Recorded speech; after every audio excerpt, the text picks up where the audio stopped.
There are 6 things that are absolutely essential for your macronutrient ratio to deliver. Hey everybody, Jason here at Body Remastered Coaching. We're now on to step 2 of build your own nutrition plan for those living with diabetes or at risk of diabetes. Now remember, in step 1 we worked out how to calculate your calories and then how to adjust those calories to reach your goal, whether it be fat loss or building muscle, or of course both, but using that at different stages. Now the next stage, step 2, is all about your macronutrient intake. You've worked out the amount of calories you need to reach your goal. Now you need to work out where those calories come from. Because remember, we spoke about this in previous videos, not all calories are created equal.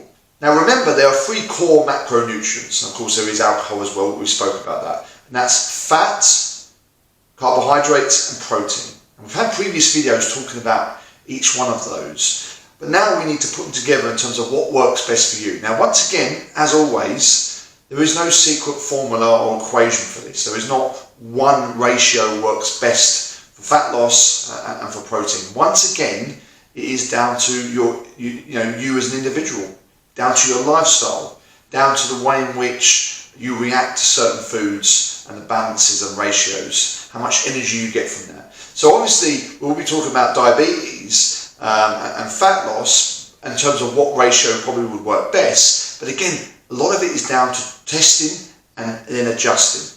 If, for example, you're using a low carb and high protein diet, which is what we advocate here at Body Remastered, if you want to lose fat and also regulate your diabetes. However, you want to make sure the carb's not too low because it would affect your performance. So that is something you need to adjust. But as I said, it's key that you determine, based on your goal, whether it be fat loss or muscle gain, what roughly should the ratio of macronutrients look like for you. Now, before we get into the macro split, there are 6 things that are absolutely essential for your macronutrient ratio to deliver. If you don't have all these 6 things, then your diet's not going to work.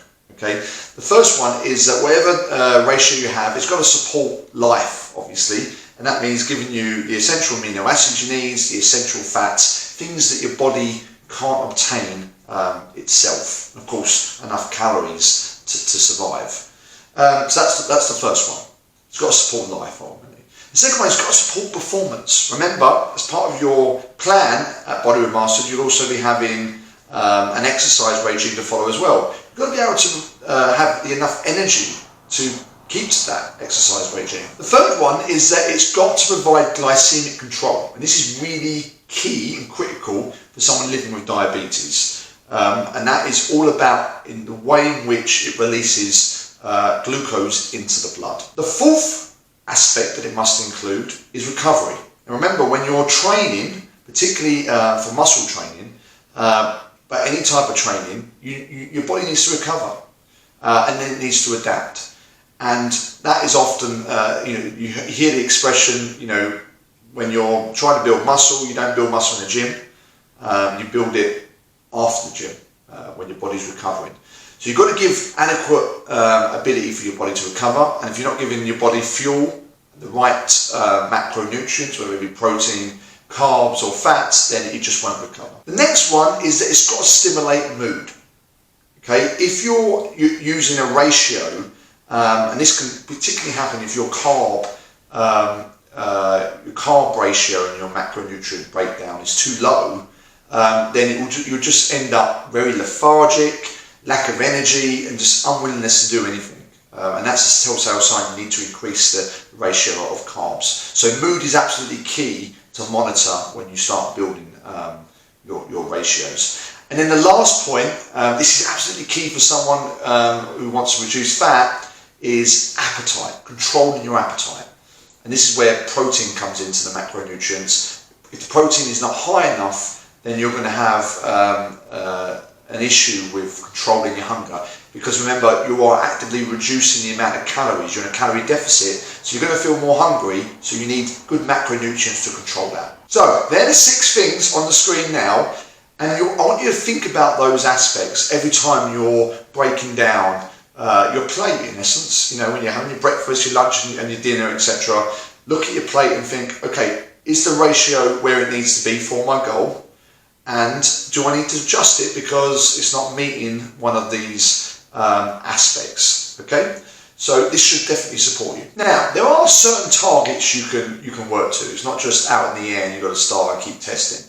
Okay, depending on what you want, whether it be fat loss or muscle gain.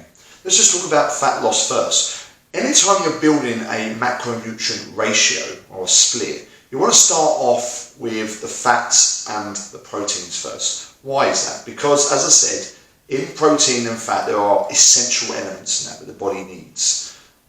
Whereas carbs is just not the case. Okay, now that's not saying that carbs isn't important, because, as I said, it's absolutely key. It's the primary fuel for our body. But you want to make sure that especially for fat loss purposes and for muscle gains, you get your protein elements and your fat elements, healthy fat elements, right first, and then the remainder you consider as carbs. Then you can fluctuate the protein and the fat elements, and then that obviously will change the carbs. So imagine you've got 100%. This is your plate, for example. Try and consider when it comes to fat loss.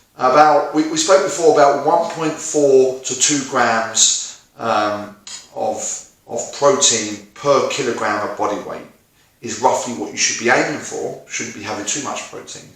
But of course, if you're looking at fat loss, you should go on the higher end of that, around about 2 grams per kilogram of body weight. Now, of course, that depends if you don't have a restriction, a medical restriction on protein intake because you have kidney issues. So if that's the case, this is not relevant, and you need to follow the guidelines set out by your medical professional. But of course, if you're looking to reduce fat, you should aim ultimately in increasing the amount of protein that you usually have on your plate. Then you're looking at around about 15 to 25% of fat, good healthy fat on the plate. And then the remainder being carbohydrates. How does this differ for muscle building? Well, again, the range is 1.4 to 2 grams per kilogram of body weight, but for muscle building, although protein is essential, you should put this in the lower end, around about 1.4 grams instead of 2 grams like fat loss. But what you should do is increase your fat intake, because this is essential for muscle building, and you should move that to around about 25 to 35%. And of course, again, remaining being for carbohydrates. Now, what I've broken down there has worked for me and has worked for many people. That doesn't mean it's going to work for you. So you need to trial and see what works. But ultimately, for fat loss, you want to be increasing the amount of protein that you have. Even up to maybe 50% of your plate can be protein.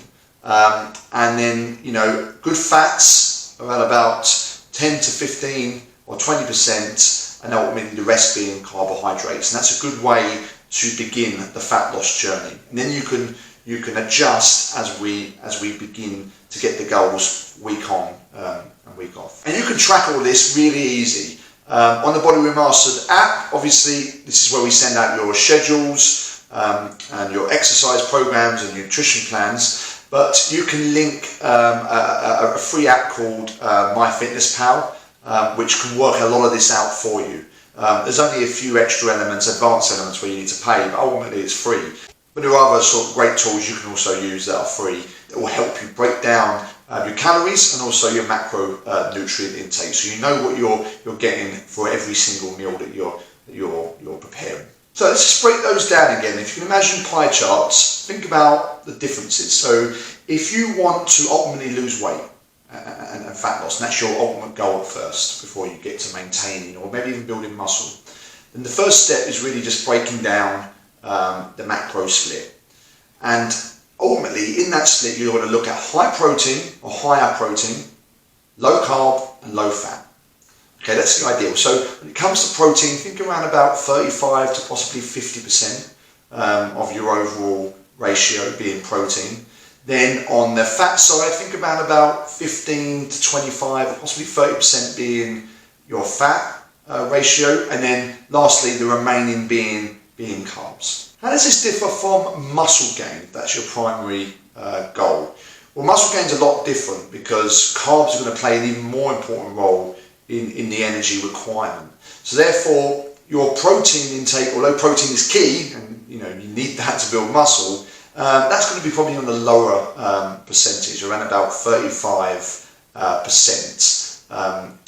not up so much of the 50%. So about 35% on protein. Then for, as I said, fat should be a little bit higher, but 20 to 30% of fat, and then the remaining carbohydrates, and that should be definitely higher for someone who's trying to build muscle compared to somebody whose ultimate goal is to lose fat. And of course, if you're in a maintenance phase, then ultimately it's moderate. It's moderate protein, moderate fat, and moderate carbohydrates. So to make it really simple, there's kind of two differences between muscle gain and fat loss. For fat loss, again, you're looking at high protein, low fat, low carb, to put it simplistic. Whereas for muscle gain, you're looking at high protein and high carb and low fat. So ultimately, fat shouldn't be too high in any macronutrient ratio, despite what your ultimate goal is. And that's sometimes a big issue with a lot of people in their transformation, and they're having too much fat in their diet. Fat is essential, and it's actually really important for fat loss as well. But having too much of anything on that side is not great. So fat should always be low, so you're getting your essential healthy fats. But the main difference here is your carb intake should be high for someone building muscle. It should be lower, especially for someone living with diabetes, and your goal is fat loss. That should be low. And your protein should be high in both accounts, for building muscle and for fat loss. So that's all it is in terms of step 2, working out your macronutrient ratio. As I said, start with something and then adjust. Don't try and be perfect on this. You're going to realise your own body, if you've never done this before, based on your lifestyle, how easy is it to obtain certain elements. So if you're always on the move, then getting protein can be more difficult, so you might have to prepare that. But there are also snacks with lots of protein as well, things like nuts, good fats, and also good protein content.